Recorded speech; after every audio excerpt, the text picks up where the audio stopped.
નમસ્કાર, હું Rinku Prajapati public India ન્યૂઝમાં આપનું સ્વાગત કરું છું। શરૂઆત કરીએ આજના સમાચારની। આણંદમાં 40 બિલ્ડિંગોને ફાયર એનઓસી માટે નોટિસ ફટકારાઈ।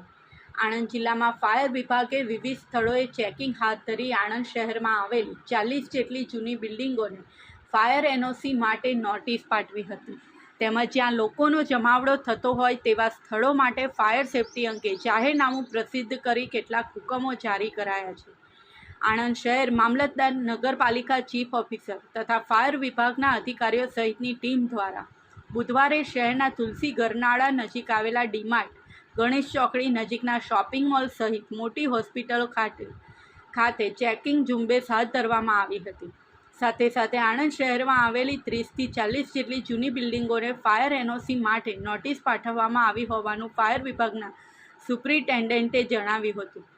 તેમજ આણંદ જિલ્લા મેજિસ્ટ્રેટે જાહેરનામું બહાર પાડી જિલ્લામાં આવેલા shopping mall, hospital, school, coaching centre, સિનેમાગૃહ, રેસ્ટોરન્ટ, લોકમેળા, ઉદ્યોગગૃહ, રિસોર્ટ જેવી તમામ જગ્યાઓએ જ્યાં લોકોનો જમાવડો થવાની શક્યતા રહેલી હોય તેવી તમામ જગ્યાઓના સ્થળે રિજિયોનલ ફાયર ઓફિસર વડોદરા પાસેથી ફાયર સેફટી સર્ટિફિકેટ મેળવવાનું રહેશે તથા સરકાર દ્વારા કાયદા નક્કી કરેલી જરૂરી પરમિશન લેવાની રહેશે।